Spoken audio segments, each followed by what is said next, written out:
Hello and welcome to the OneSpatial Geocortex Workflow webinar. I'm Harry Sturley, a GIS consultant at OneSpatial. Hopefully everyone can hear me loud and clear and my screen is clearly visible at this stage. If you have any questions or issues, then please type them in the chat or the questions box and we will address these as necessary. This session will be recorded and you'll receive an email with a link to the recording after the session is finished. At OneSpatial, we are a software solutions provider and a global expert in managing location and geospatial data. We have a number of offices around the world, including here in the UK, the United States, Australia, France, Belgium, and Ireland. Across these territories, we work primarily in three key sectors: government, utilities, and transport. And within these industry sectors, we offer software solutions, product licensing, training, and consultancy services, which can include, where necessary, the add-on of technology provided by our partners in order to ensure we are able to deliver the highest quality of service to our customers.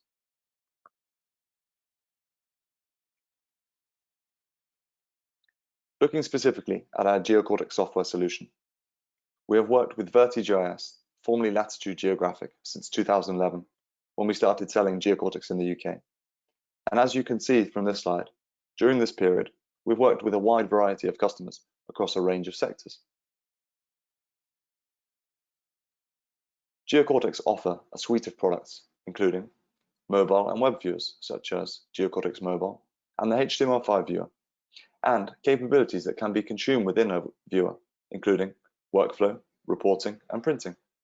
And finally, their newest accessibility and management tools, access control and analytics. The capabilities offered enable you to build custom widgets to extend your web or mobile GIS without the need for coding. This is the first in a series of Geocortex webinars for 2020, and today I'll be showing you how you can use Geocortex Workflow to empower your end users and strengthen your business processes. With Geocortex Workflow, you can build virtually anything and streamline even the most complex business processes. You can operate more efficiently by automating tasks, and you can improve end user success by displaying guided step-by-step interactions to help your users. If you have never built a Geocortex workflow before, then this webinar will provide you with the tools you require to start building and running Geocortex workflows today. Likewise, if you have lots of experience building workflows, then this webinar will confirm what you already know about how useful a tool Geocortex Workflow can be and show you some of the newest and most performant features. Some of these new features include Geocortex Workflow is JavaScript enabled and can use ArcGIS Online for permission-based Access Anywhere workflow storage. It works with or independently of Geocortex Essentials and exists within Geocortex Edition Builder. As the Esri JavaScript API matures, the features and benefits of Geocortex Workflow will continue to work across all API updates. And Geocortex Workflow can be run in a number of different viewing platforms, including in the HTML5 viewer for Geocortex Essentials, as well as the new Geocortex Web and Mobile viewers, and Esri's Web AppBuilder for ArcGIS.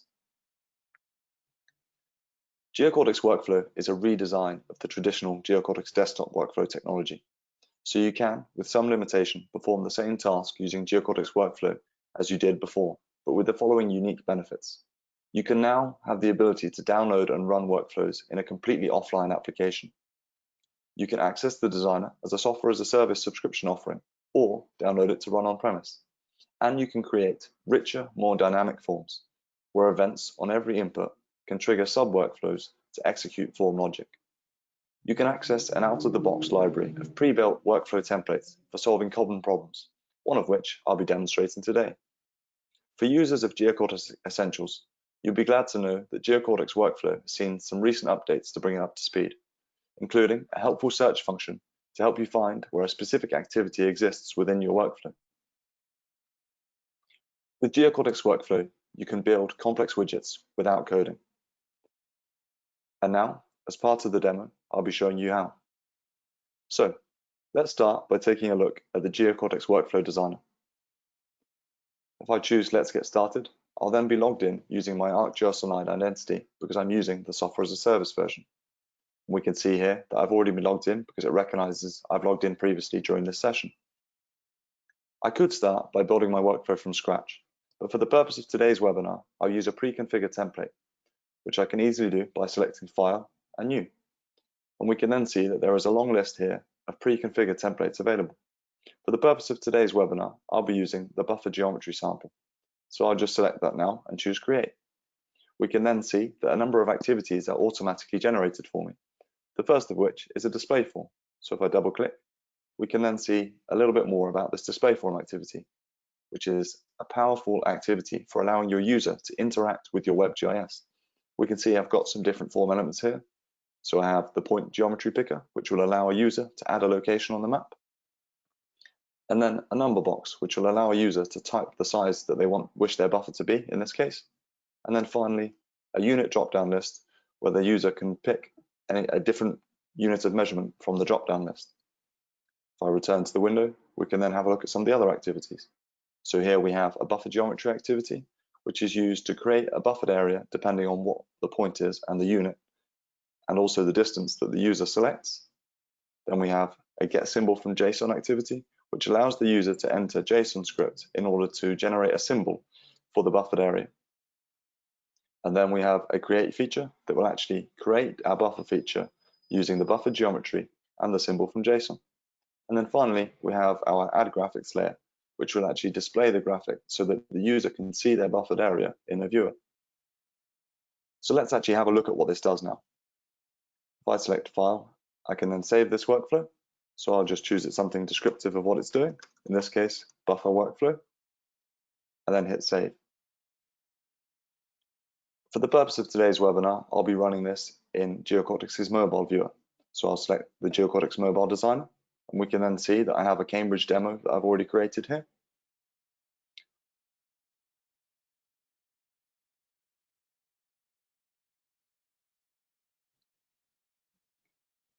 Again, because I'm using the version as a software as a service, I can see that I've already been signed in with that same ArcGIS domain identity. And as many of you may know, Geocortex viewers include a helpful I want to menu, which is a useful location to run workflows from. So I'll just add the buffer workflow I've just created to my I want to menu. I can easily do that by selecting I want to from the components menu and then choosing add menu item. I can then select workflows and I can see that the buffer workflow that I've just created is available for me here. I can change the name of this to make it something slightly more descriptive to suit the use case. So perhaps I want to create a buffer. I can then also change the icon to be something that fits the use case as well. So again, I'll just search for the word buffer and choose a suitable icon. If I then save this mobile app, I can then open Geocortex Go, which is Geocortex's mobile companion app for running Geocortex mobile applications. And we can see here, I've got a number of different applications which I've created, including the Cambridge demo, which I've just been working on. If we allow it a second to load up, we can now see here that we've got a map showing Cambridge, which some of you may recognize. And then we've also got a feature service loaded in, indicating locations of different pubs around Cambridge. So for this particular use case, perhaps I want to say, I want to create a buffer around a point to see where the nearest pub is to me, because I'm feeling quite thirsty and it's a very warm day. So for example, I'll select add location from the form, as we've just seen, and then say, I'm close to this roundabout on Maids Causeway. I'm feeling like I can perhaps walk about 2,000 meters before I can get as far as a pub today, and then press submit. And we can see in this case, the buffer area is generated and I have my symbol indicating to me that there are a number of pubs within 2,000 meters of the location I selected. Now, that's quite a useful workflow. However, with a few more tweaks, I can make it far more useful.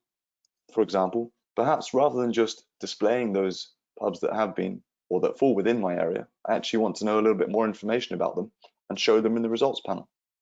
So in order to do that, I'll return to the Geocortex Workflow Designer, and I can add some more activities in order to incorporate this functionality. Now, first of all, some of you may have noticed there that actually the units of measurement were written in American English, and that's because that's what this template has been generated for.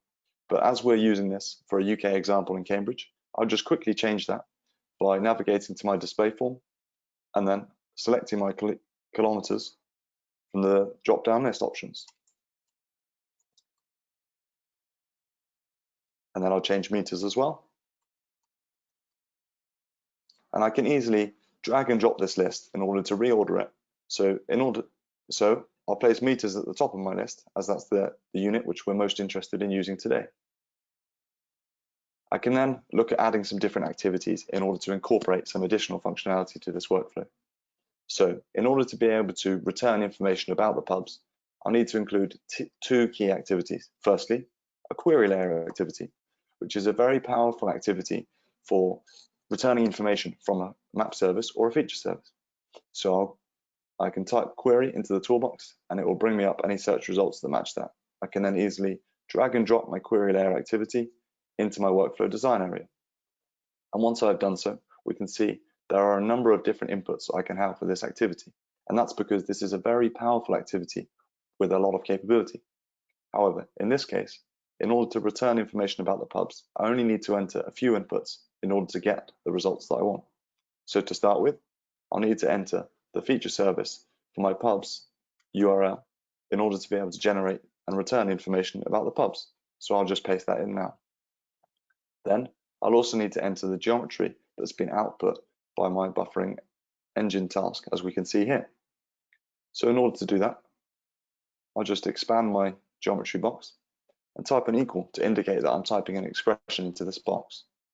And then I can see, because Geocortex Workflow uses IntelliSense, that all of the different objects that have been created from within my workflow are automatically shown to me here.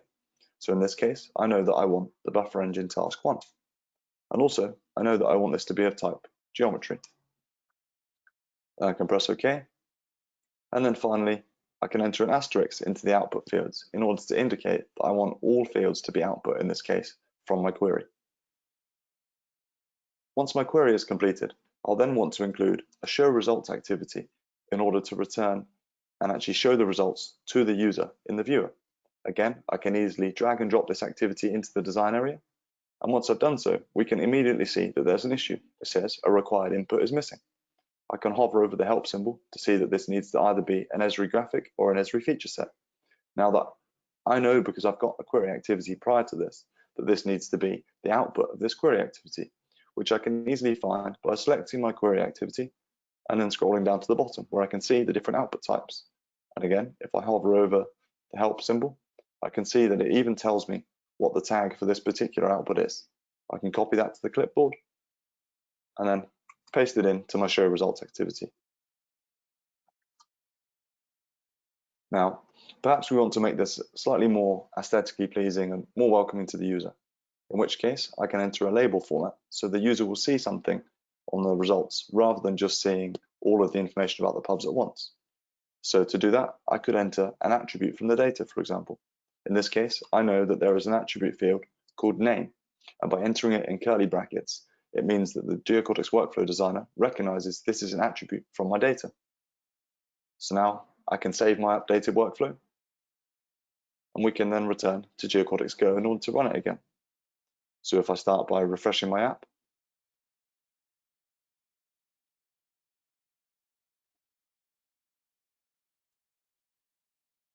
it seems that it's been unable to load one of my layers. Let's just try and refresh it again.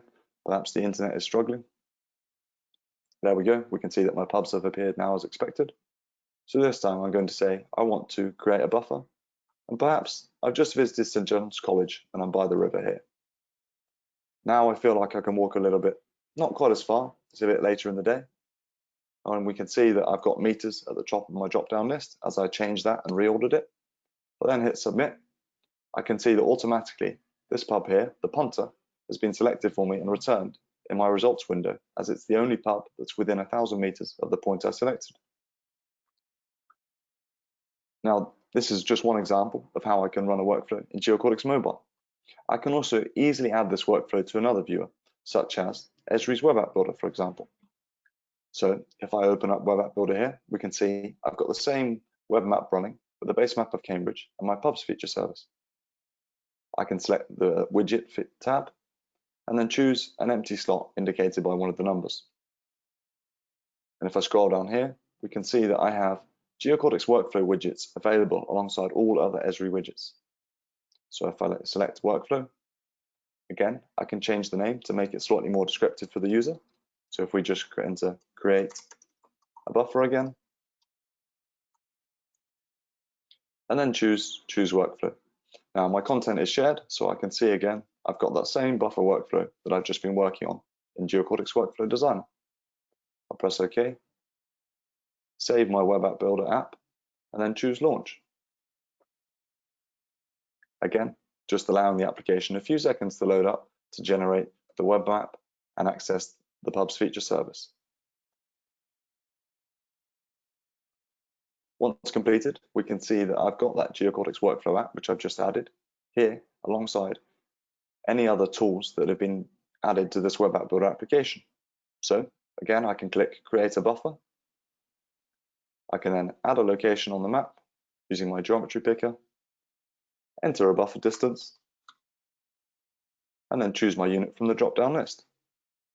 And this time we can see that once the results are generated, they're returned in the results menu at the bottom of the screen.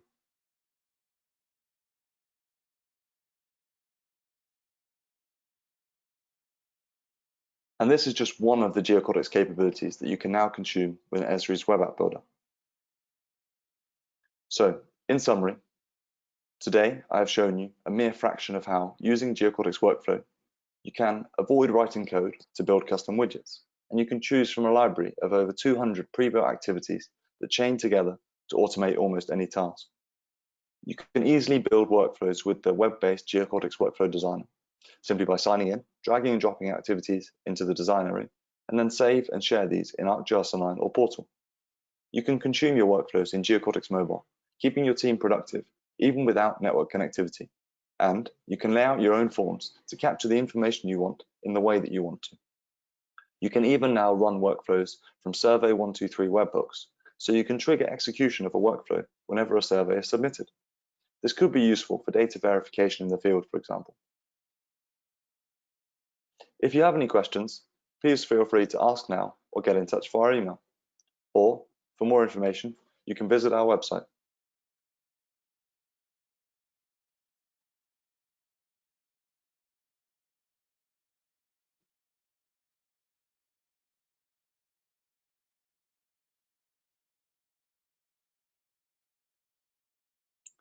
Okay, so we just had a question come in here that says, can you build your own custom activities for Geocortex Workflow?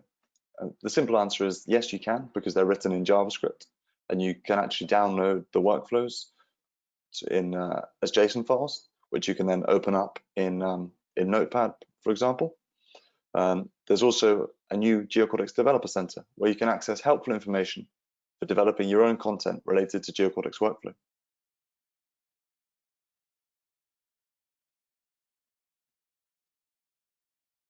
We'll just wait a few minutes to see if there's any more questions.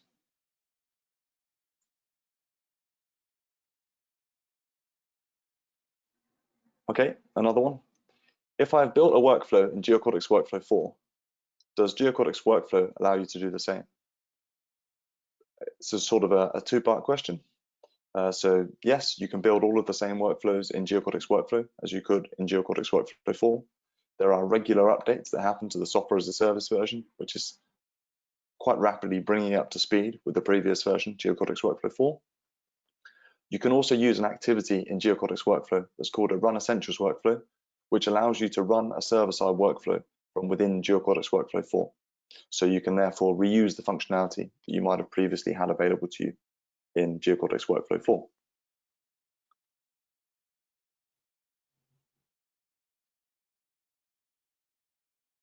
I think that might be all the questions now. There don't seem to be any more coming in. So thank you all for listening. I do hope this has been an interesting and informative webinar. You can join us next month to hear about how you can use Geocortex printing with your Web GIS.